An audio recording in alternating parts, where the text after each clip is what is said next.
कर ली और सिस्टम की वर्नेबिलिटी भी आइडेंटिफाई कर ली। अब आता है गेनिंग एक्सेस का फेज, यानी हैकर सिस्टम के अंदर घुसने की कोशिश करता है उन वीक पॉइंट का यूज़ करके जो स्कैनिंग फेज में मिल चुकी होती हैं। या फेज ऑफ साइबर अटैक का मोस्ट क्रिटिकल स्टेप होता है। इस दौरान हैकर ये ट्राई करता है कि सिस्टम या नेटवर्क के अंदर एंट्री मिल जाए, किसी यूज़र अकाउंट का मिसयूज़ करके लॉगिन कर ले, कॉन्फिडेंटली डेटा तक एक्सेस मिल जाए। गेनिंग एक्सेस का इंटेंशन अलग अलग हो सकता है। डेटा स्टील करना, सिस्टम को करप्ट करना, फ्रॉड करना, आइडेंटिटी मिसयूज़ करना और लीगली एक्टिविटी के लिए सिस्टम का यूज़ करना। लेकिन साइबर सिक्योरिटी में एक बड़ी बात याद रखना, एथिकल हैकर भी ये फेज फॉलो करते हैं, पर उनका गोल होता है सिक्योरिटी को इम्प्रूव करना, नॉट फॉर डैमेज। ऑर्गेनाइजेशन को हमेशा ध्यान रखना चाहिए कि वीक पासवर्ड ना हो, सॉफ्टवेयर अप टू डेट रहे, अनऑथराइजेशन एक्सेस डिटेक्ट हो, मल्टीपल लेयर्स ऑफ सिक्योरिटी हो।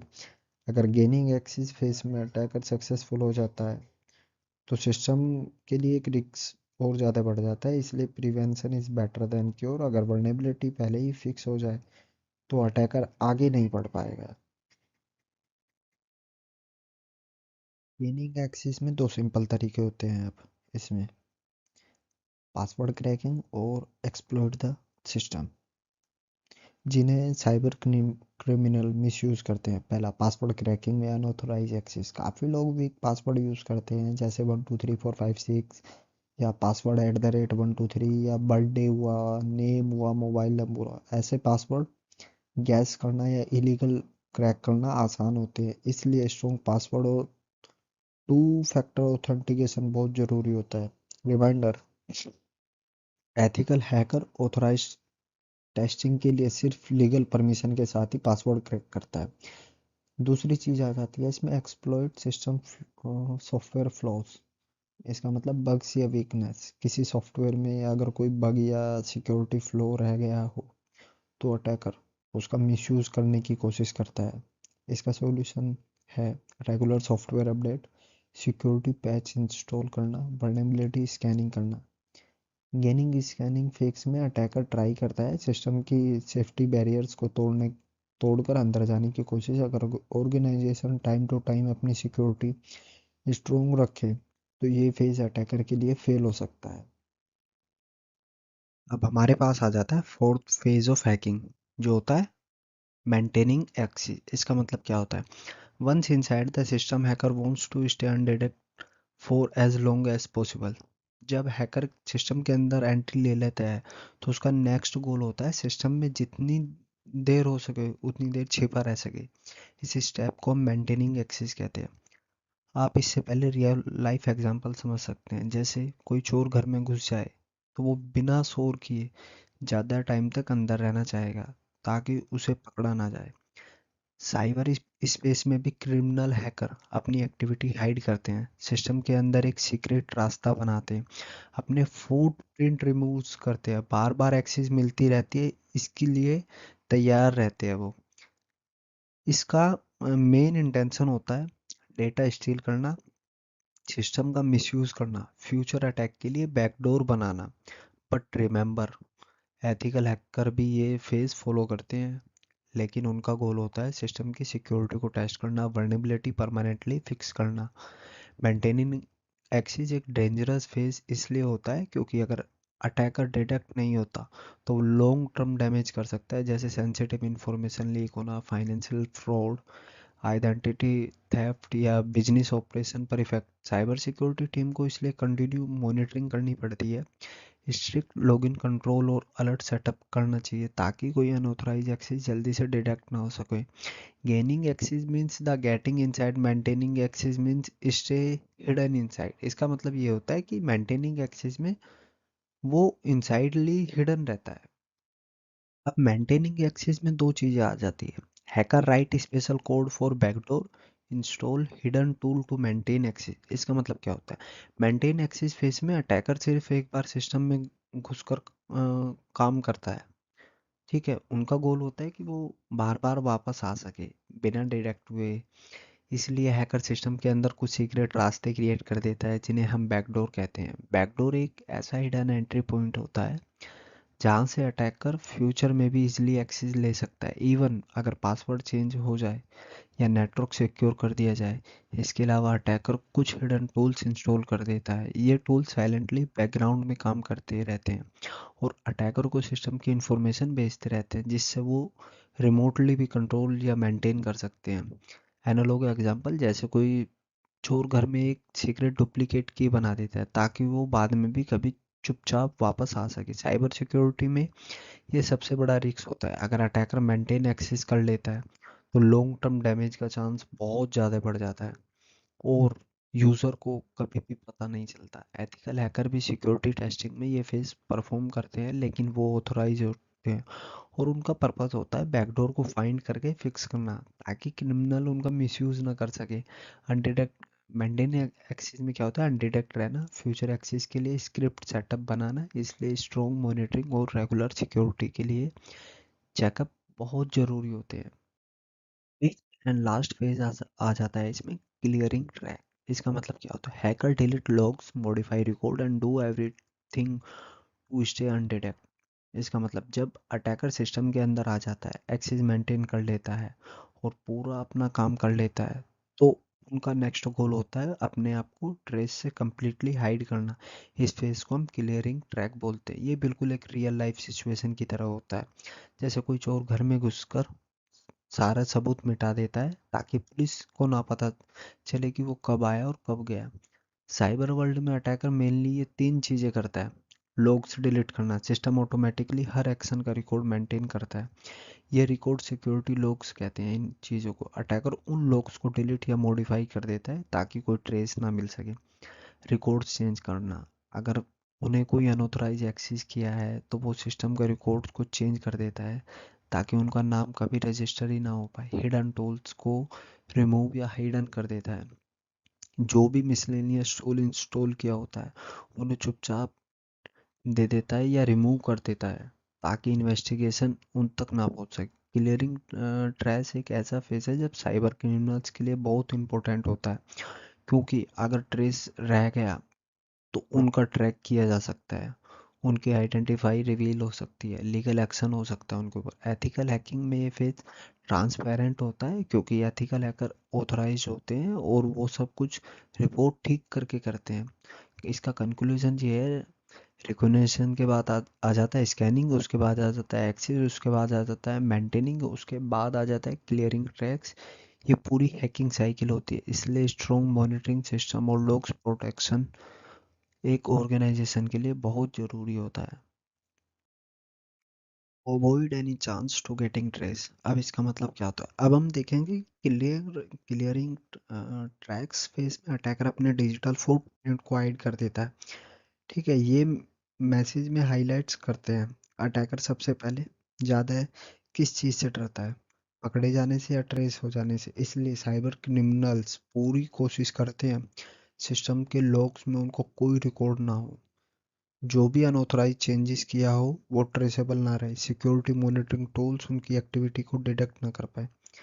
आपने ये इमेज में भी देख रहे होंगे कि अटैकर एनवलप के अंदर छुपा हुआ है, जो इस बात का सिंबल है कि वो हाइड रहना चाहता है। एथिकल हैकिंग केस में क्या होता है, एथिकल हैकिंग केस में क्या होता है, हर एक्शन ऑथोराइज्ड होता है, हर टेस्ट डॉक्यूमेंट्स ऑथोराइज होता है, हर फाइंडिंग ट्रांसपेरेंसी के साथ होता है। क्रिमिनल हैकिंग में क्या होता है, क्रिमिनल अटैक हमेशा एविडेंस को डिस्ट्रॉय करता है। क्यों? क्योंकि अगर ट्रेस मिल गया तो इन्वेस्टिगेशन शुरू हो जाती है और अटैकर की आइडेंटिफाई रिवील हो सकती है। क्लियरिंग ट्रैक्स अटैकर की सेल्फ प्रोटेक्शन स्ट्रेटेजी होती है। वो चाहता है कि उनका होने का भी कोई प्रूफ सिस्टम में ना बचे। इसी वजह से साइबर सिक्योरिटी टीम का रोल बहुत स्ट्रॉन्ग होना चाहिए। कंटिन्यूसली मॉनिटरिंग, लॉग्स प्रोटेक्शन और इंसिडेंट ट्रेसिंग के बिना अटैकर बहुत दिनों तक हिडन रह सकता है। Hacking is like a well plan mission and by hack. इसका मतलब क्या होता है, हैकिंग एक रैंडम एक्टिविटी नहीं होती है जैसे मूवीज में दिखाते हैं कि हैकर ने दो बटन दबाए और सिस्टम को हैक हो गया। रियल लाइफ में वैसा नहीं होता। हैकिंग एक वेल प्लान मिशन होता है, बिल्कुल एक प्रोफेशनल प्रोजेक्ट की तरह। प्लानिंग होती है, रिसर्च होती है, स्ट्रेटेजी सेट होती है, एग्जीक्यूशन होता है और एंड में ट्रेस हाइड किया जाता है। हम जो फेज देखते हैं, recognition, scanning, gaining, maintaining, clearing, trace, ये सब एक एक स्टेप प्लान का हिस्सा होता है। अगर एक फेज में अटैकर सक्सेसफुल हो जाता है तो वो आगे के फेज को स्मूथली एग्जीक्यूट कर लेता है। अगर कहीं सिक्योरिटी स्ट्रोंग हो और अटैकर फेल हो जाए तो मिशन वहीं रुक जाता है। एथिकल हैकिंग में भी एग्जैक्टली सेम प्रोफेशनल प्लानिंग होती है, लेकिन डिफरेंस क्या होता है? इंटेंशन, परमिशन और लीगल ऑथराइजेशन। एथिकल हैकर ये प्लानिंग इसलिए करते हैं ताकि ऑर्गेनाइजेशन को सिक्योरिटी थ्रेट्स समझ आए और वो अपने सिस्टम को स्ट्रॉन्ग बनाए। इसलिए साइबर सिक्योरिटी में ये लाइन बहुत इंपॉर्टेंट है। A plan attack can be stopped only by the plan defence. तो अगर अटैकर प्लान बनाते हैं, हम उनसे एकदम आगे की प्लानिंग रखनी चाहिए, क्योंकि डिजिटल वर्ल्ड में सेफ्टी सिर्फ अवेयरनेस से शुरू होती है। अब हमने हैकिंग के सारे इंपॉर्टेंट फेजेस को डिटेल में समझ लिया। इस स्लाइड में हम सबको एक छोटी छोटी सी समरी में देखते हैं। इंफॉर्मेशन गैदरिंग का मतलब है रिकॉग्निशन। इस फेज में हैकर टारगेट के बारे में जितनी हो सके उतनी इंफॉर्मेशन साइलेंटली कलेक्ट करता है। जिनसे ज़्यादा इंफॉर्मेशन गैदर की, उनसे ही हाफ बैटल जीत लेती है। फाइंडिंग वर्नेबिलिटीज, इसका मतलब है स्कैनिंग। अब हैकर एक्टिव हो जाता है और सिस्टम की वीक पॉइंट्स आइडेंटिफाई करता है, जैसे open ports, outdated software, weak settings etcetera. अब इसमें तीसरा पॉइंट आ जाता है गेटिंग एक्सेस। इसका मतलब होता है गेनिंग एक्सेस। यहाँ अटैकर ट्राई करता है कि सिस्टम की सिक्योरिटी को क्रॉस करके अंदर एंट्री मिल जाए। अगर एक्सेस मिल गया तो रियल डेंजरस यहीं से शुरू हो जाता है। फोर्थ फेज आ जाता है इसमें maintaining access while staying the hiding. इसका मतलब एंट्री मिलने के बाद अटैकर चुपचाप रहना चाहता है ताकि जितनी देर हो सके सिस्टम का मिसयूज कर सके और बार बार वापस भी आ सके।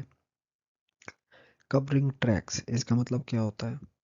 या हम इसको क्लियरिंग ट्रैक भी बोलते हैं। इस फेज में अटैकर अपना सबूत मिटा देता है, लॉग्स डिलीट कर देता है, रिकॉर्ड चेंज कर देता है ताकि कभी ट्रेस ही ना हो सके। यही कंप्लीट होता है हैकिंग मिशन का फ्लो चार्ट। और अगर किसी भी एक स्टेप पर सिक्योरिटी स्ट्रोंग हो तो अटैकर फेल हो जाता है। इसलिए हम कहते हैं strong cyber security breaking the hacker plan very first step. और एक strong awareness future cyber attack का सबसे बड़ा डिफेंस होता है।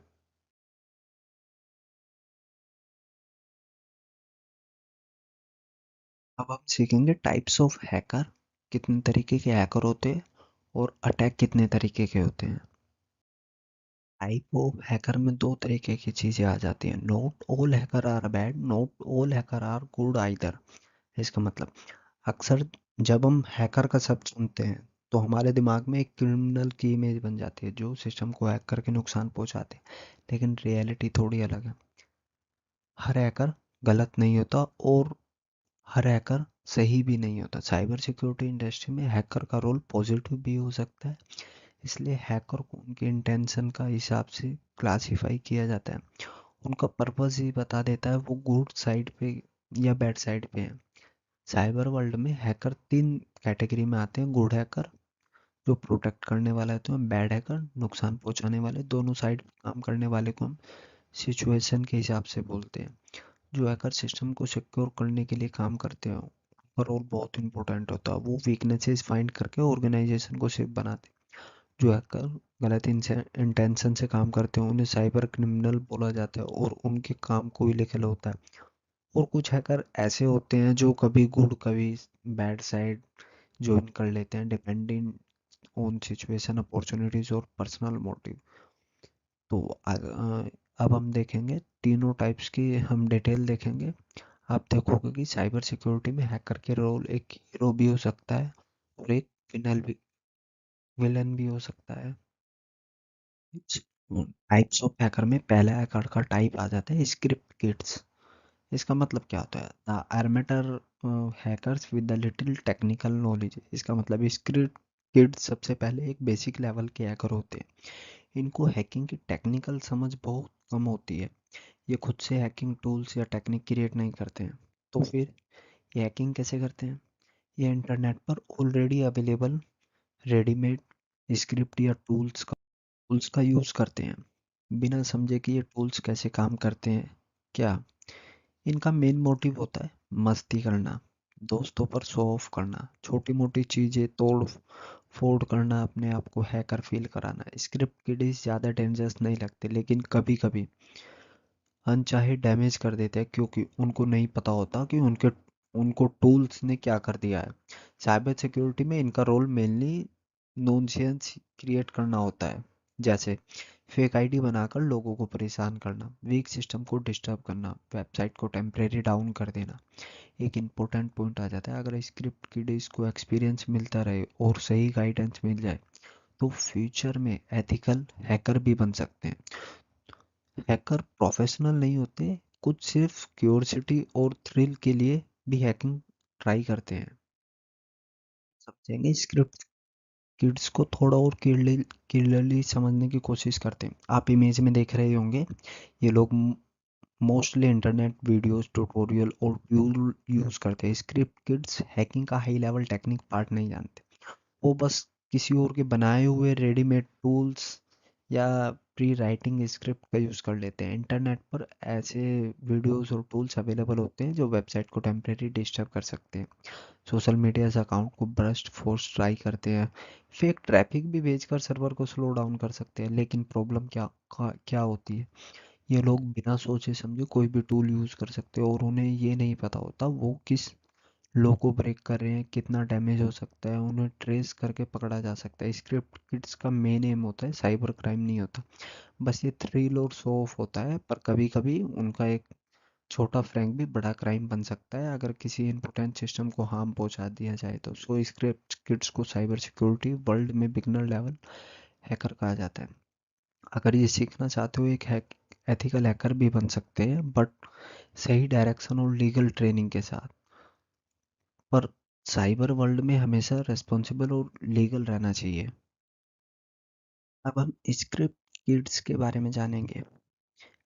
अभी ये लोग टेक्निकल स्ट्रोंग नहीं होते और ये मोस्टली ऑनलाइन अवेलेबल कंटेंट पर डिपेंड होते हैं। ये आप इमेज में भी देख सकते हैं, ये लोग जैसे ही हैकिंग का नाम सुनते हैं सीधा गूगल पर सर्च करना शुरू कर देते हैं। For example, how to Facebook hack, free hacking tools download, website को कैसे डाउनलोड करें, और फिर वो जो भी पहले टूल मिल जाए उसे यूज़ करना शुरू कर देते हैं, बिना ये समझे कि उस टूल का क्या काम है और क्या रिस्क हो सकता है। ये लोग मोस्टली लीगल बाउंड्रीज नहीं जानते, हैकिंग का एंड रिजल्ट नहीं सोचते, अपने आप को प्रोटेक्ट करना भी नहीं जानते, इसलिए स्क्रिप्ट किड्स अक्सर गलती से ही सही साइबर क्राइम में फंस जाते हैं और ट्रेस होने के बाद पनिशमेंट भी मिल सकती है। इंपॉर्टेंट मैसेज फॉर ऑडियंस, अगर किसी को हैकिंग सीखनी है तो सही तरीके से ऑथराइज ट्रेनिंग के साथ, जैसे एथिकल हैकिंग कोर्स। क्यूरियोसिटी अच्छी है, पर क्यूरियोसिटी को रेस्पॉन्सिबल के साथ मिक्स करना जरूरी है। इंटरनेट पे dependent beginner level unfair conscious knowledge के बिना हैकिंग ट्राई करना आपको डेंजरस में डाल सकता है। आप इ- आप इस इमेज में cartoon style hacker type character computer के सामने बैठा है, ये स्क्रिप्ट किड की पर्सनैलिटी को परफेक्ट रिप्रेजेंट करता है। स्क्रिप्ट किड्स यूजुअली कौन होते हैं? यंग या बिगनर होते हैं, क्यूरियोसिटी ज़्यादा होती है, टेक्निकल नॉलेज कम होती है, ट्राई करके सीखना चाहते हैं लेकिन राइट गाइडेंस उनके पास नहीं होती। इनका मेन टूल होता है Google, YouTube, download readymade hacking software. ये लोग सोचते हैं कि अगर उन्होंने एक बटन दबाया और सिस्टम हैंग हो गया तो वो सक्सेसफुल हैकर बन गए, बट असली हैकिंग में plan, logic, network knowledge, coding skill सब चीज़ होता है। और एक इम्पोर्टेंट बात, स्क्रिप्ट किड्स कभी कभी गलती से एक बड़े सिस्टम में इंट्रूजन कर देते हैं और बिना जाने साइबर क्राइम कर देते हैं, जैसे स्कूल वेबसाइट डाउन कर देना, सोशल मीडिया अकाउंट हैक करने की ट्राई करना, गेम्स में चीट टूल्स का यूज़ करना। उन्हें लगता है ये फन है, बट एक्चुअली ये लीगल भी हो सकता है। So finally message, script kids बनना इजी है, एथिकल हैकर बनने के लिए एक रेस्पॉन्सिबिलिटी होनी चाहिए। अगर किसी को हैकिंग में इंटरेस्ट है तो हमेशा ऑथराइज लर्निंग और लीगल प्रैक्टिस के साथ ही आगे बढ़ना चाहिए। आप इस इमेज में देख रहे होंगे, स्क्रिप्ट किड के पास आइडियाज़ तो होते हैं लेकिन उनको आइडियाज़ को एग्जीक्यूट करने का टेक्निकल स्किल नहीं होती। ये लोग मोस्टली गेम में चीट कोड यूज़ करने, वेबसाइट या ऐप्स को छोटा सिक्योरिटी होल ढूंढना, सोशल मीडिया पे नॉनसेंस क्रिएट करना, जैसे एक्टिविटीज अटेम्प्ट करना। स्क्रिप्ट किड्स हैकिंग को एक फन चैलेंज समझते हैं, पर साइबर सिक्योरिटी में फन एंड क्राइम के बीच में एक बहुत पतली लाइन होती है। अगर वो गलत साइड पर चले गए तो ये लीगल हो जाता है। गुड न्यूज़ ये है कि अगर इनका आइडिया और क्यूरियोसिटी को राइट डायरेक्शन मिल जाए, ट्रेनिंग मिल जाए और उन्हें एथिक्स समझ आ जाए, तो ये लोग आगे चल के एथिकल हैकर बन सकते हैं जो एक्चुअली सिक्योरिटी को इम्प्रूव कर सकते हैं। So that message is curiosity is great, but बिना नॉलेज के हैकिंग ट्राई करना आपको डेंजर्स में डाल सकता है। इसलिए if you want to learn hacking, learn legally, ethical hacking professionally. चलिए स्क्रिप्ट किट्स को एक छोटे से एग्जांपल से समझते हैं। यहाँ एक बच्चा कंप्यूटर के सामने बैठा आपको दिख रहा होगा। मान लीजिए बच्चे को हैकिंग में इंटरेस्ट आ गया। वो यूट्यूब पर एक वीडियो देख लेता है जिसमें बोला गया है इस सॉफ्टवेयर को डाउनलोड करो और किसी भी कंप्यूटर को कंट्रोल करो। ये बच्चा बिना सोचे समझे उस सॉफ्टवेयर को डाउनलोड कर लेता है क्योंकि उसे लगता है ये हैकिंग का कूल ट्रिक है। बट ग्राउंड रियलिटी में क्या क्या होता है, जो सॉफ्टवेयर वो डाउनलोड करता है वो खुद एक वायरस या मालवेयर हो सकता है जो उसके कंप्यूटर को हैक कर देता है। स्क्रिप्ट किड्स इसी तरीके से खुद को या दूसरों को गलती से नुकसान पहुंचा देते हैं क्योंकि उन्हें ये टूल्स का आइडिया नहीं होता और ना उनके कॉन्शियसनेस होती। इसलिए इस बारे में बार बार कह रहा हूँ, हैकिंग सीखना गलत नहीं है। गलत तरीके से हैकिंग सीखना आपको डेंजरस में डाल सकता है। तो एग्जाम्पल से क्लियर हो गया, अगर स्क्रिप्ट किड्स इंटेंशन से नहीं, इग्नोरेंस से प्रॉब्लम क्रिएट कर देते हैं। सो अगर आप साइबर सिक्योरिटी में इंटरेस्टेड है, प्रोफेशनल सीखिए, ऑथराइज प्लेटफॉर्म से सीखिए, ताकि आप सिक्योरिटी बनाए रखिए, सिक्योरिटी को तोड़े ना। स्क्रिप्ट किट से एक कॉमन एग्जांपल सुनिए। एग्जाम हैकिंग या चीटिंग से रिलेटेड होता है। मान लीजिए स्कूल में एक स्टूडेंट को पता चल जाता है कि ऑनलाइन टेस्ट का सिस्टम काफ़ी वीक है। उसने यूट्यूब पर एक वीडियो देख ली जिसमें बताया गया है इस ट्रिक से आंसर शीट चेंज हो जाती है, इस स्क्रिप्ट से ऑप्शन ऑटो फिल हो जाते हैं। वो स्टूडेंट बिना सोचे समझे रेडी मेड स्क्रिप्ट यूज़ कर लेता है सिर्फ अपने मार्क्स बढ़ाने के लिए। अब यहाँ दो प्रॉब्लम क्रिएट हो जाती है। उस स्टूडेंट को नहीं पता होता कि वो इलीगल एक्सेस कर रहा है। अगर सिस्टम को लॉक स्ट्रेस मिल गया तो वो साइबर क्राइम कैटेगरी में आ जाता है, चाहे उसका इंटेंशन सिर्फ चीटिंग ही क्यों ना हो। स्क्रिप्ट किड्स ये नहीं समझ पाते कि छोटी सी स्मॉल ट्रिक भी बड़े कानूनी एक्शन में बदल सकती है, जैसे स्कूल से सस्पेंशन या साइबर सेल में कंप्लेन। हैकिंग का मिसयूज फ्यूचर को ख़राब कर सकता है, एथिकल हैकिंग का यूज़ फ्यूचर को बना सकता है। क्यूरियोसिटी अच्छी बात है, पर उसे राइट डायरेक्शन में ले जाना सबसे ज़रूरी है। Good intention plus right knowledge is equal to the ethical act. अब तक हमने समझा स्क्रिप्ट किट्स के बारे में कि ये लोग विदाउट नॉलेज हैकिंग टूल का यूज़ कर लेते हैं, लेकिन एक बहुत इंपॉर्टेंट मैसेज है, ये अनएथिकल होता है और स्क्रिप्ट किट्स आसानी से पकड़े जा सकते हैं। हर सिस्टम में सिक्योरिटी मॉनिटरिंग होता है। अगर कोई इलीगली एक्टिविटी होती है तो लॉग्स में ट्रेस हो जाता है और साइबर एक्सपर्ट्स, अटैकर पहुंच जाते हैं उन तक। अगर कोई स्टूडेंट या बिगिनर सिर्फ मस्ती के में हैकिंग ट्राई कर रहा है तो उसका रिजल्ट कुछ भी हो सकता है। School, college, disciplinary access, parents और टीचर का ट्रस्ट टूटना, साइबर पुलिस का इन्वॉल्वमेंट, करियर में परमानेंट ब्लैक मार्क। सिर्फ एक गलत स्टेप आपका फ्यूचर को बहुत बैडली इफेक्ट कर सकता है, चाहे आपका इंटेंशन सिर्फ फनी क्यों ना हो। इसलिए हमेशा याद रखना, hacking without permission is a crime. Good cyber skill is going to the right direction में यूज़ करना चाहिए, एथिकल रूल्स फॉलो करना चाहिए। एग्जाम या पर्सनल गेन के लिए हैकिंग कभी ट्राई मत करना। स्किल से फ्यूचर बनाओ, स्किल का मिसयूज करके फ्यूचर मत बिगाड़ो। अगर किसी को हैकिंग सीखना है तो लीगल ट्रेनिंग ले लो, सर्टिफाइड कोर्स ज्वाइन करो और रेस्पॉन्सिबल एथिकल हैकर बनो ना।